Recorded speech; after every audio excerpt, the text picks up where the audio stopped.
ಇವಾಗ ನೆಕ್ಸ್ಟು ಒಂದು ಮಗು ಬಂದಿತ್ತು, ಒಂದು ಆಸೆ ಹೊತ್ಕೊಂಡು ಏನಂತ ಈ ಥರ ಕಣ್ಣು ಕಾಣಿಸ್ಬೇಕು, ಕಣ್ಣು ಆಪ್ರೇಷನ್ ಆದಮೇಲೆ ಕಣ್ಣು ನೋಡಿದ್ಮೇಲೆ ನನಗೆ ಅಪ್ಪಾಜಿ ಫೋಟೋ ನೋಡಬೇಕು, ಚಿರಂಜೀವಿಯವ್ರು ನೋಡಬೇಕು ಅಂತ ಬಂದಿತ್ತು. ಅದು ನೀವು ನೋಡಿರ್ಬೇಕು ಅಂತ ಕಾಣುತ್ತೆ, ನೋಡಿ ಒಂದ್ಸಲ.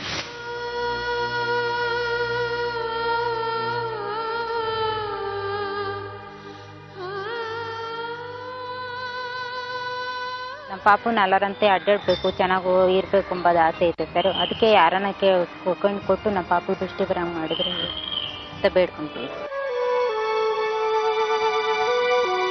ಏನಾಯ್ತು ನಿನಗೆ? ಕಣ್ಣು ಕಾಣಿಸಲ್ವಾ?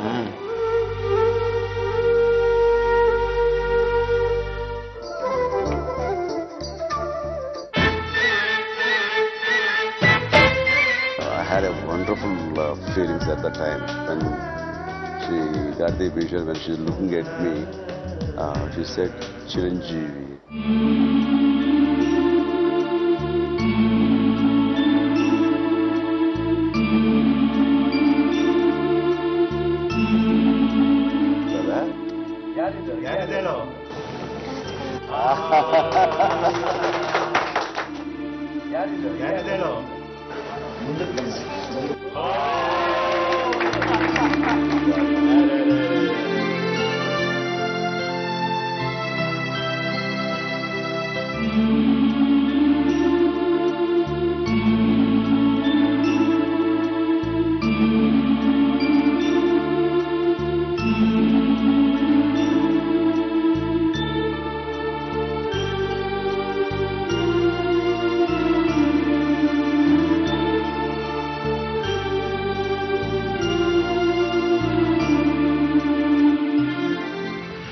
ನಮಸ್ಕಾರ, ಚೆನ್ನಾಗಿದ್ದೀರಾ? ಕನ್ನಡ ರಾಜ್ಯೋತ್ಸವ ಶುಭಾಶಯಗಳು. ರಾಧಾ ಹೆಂಗಿದೆಯಮ್ಮ? ಕಣ್ಣು ಹೆಂಗೆ ಕಾಣುತ್ತೆ? ಚೆನ್ನಾಗಿ ಕಾಣುತ್ತಾ? ನಾನು ಯಾರು ಗೊತ್ತಾ? ಯಾರು ಹೇಳು? ಹಾಂ, ಅವತ್ತೇನು ನೋಡ್ದೇನೆ? ಯಾರು ನೋಡಿದೆ? ಹಾಂ, ಆಮೇಲೆ ಇನ್ನೊಂದು ಫೋಟೋ ನೋಡ್ದಲ್ಲ, ಒಂದು ನೋಡಿದ್ರಾ? ರಾಜ್ಕುಮಾರ್ ಫೋಟೋ ನೋಡಿದ್ರಾ? ಖುಷಿ ಆಯ್ತು ಅವಾಗ? ಚೆನ್ನಾಗಿ ಕಾಣುತ್ತೆ ಕಣ್ಣು ಇವಾಗ? ಹಾಂ, ಆಮೇಲೆ ಹೆಂಗಿದ್ದೀರಾ ಸರ್? ಹೌದಾ, ಏನು ಪ್ರಾಬ್ಲಮ್ ಇಲ್ಲ ಮಗುಗೆ, ಚೆನ್ನಾಗಿ ಕಾಣುತ್ತೆ. ಓಕೆ, ಏನು ಇವಾಗ ಏನು ಮಾಡ್ತಿದ್ದಾಳೆ ಇವಾಗ? ಸ್ಕೂಲ್ಗೆ ಹೋಗ್ತಿದ್ದಾಳೆ. ಎಷ್ಟು ಕ್ಲಾಸು? ಫಸ್ಟ್, ಒಂದೇದು. ಬಟ್ ನೋ ಪ್ರಾಬ್ಲಮ್ ಇವಾಗ ಮಕ್ಕಳ ಜೊತೆಲಿ. ಇವಾಗ ಹೊರಗಡೆ ಡಾಕ್ಟರ್ ಹೇಳಿದಾರಲ್ಲ, ಇನ್ನೇನು ಗ್ಲಾಸ್ ಗೀಸ್ ಹಾಕ್ಬೇಕಾಗಿಲ್ಲ? ಇಲ್ಲ, ಹಾಕ್ಬೇಕಂತೆ. ಹೌದಾ, ಇನ್ನು ಎಷ್ಟು ತಿಂಗಳು ಹಾಕ್ಬೇಕಂತೆ? ಒಂದು ದಿವಸಕ್ಕೆ 4 ಗಂಟೆ ಯೂಸ್ ಮಾಡ್ಬೇಕಂತ ಹೇಳಿದ್ರು.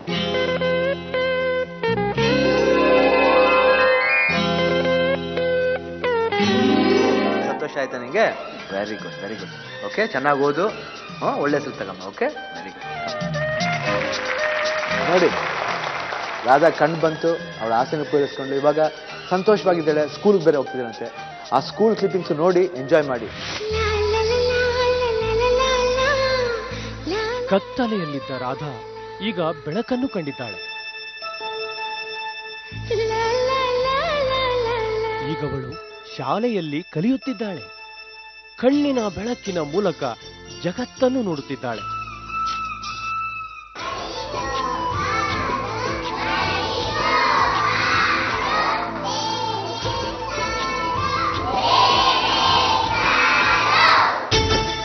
ಶಾಲೆಯಲ್ಲಿ ಕಲಿಯುವುದರ ಮೂಲಕ ಜ್ಞಾನವನ್ನು ವೃದ್ಧಿಸಿಕೊಳ್ಳುತ್ತಿದ್ದಾಳೆ. ನಾನಿರುವುದೇ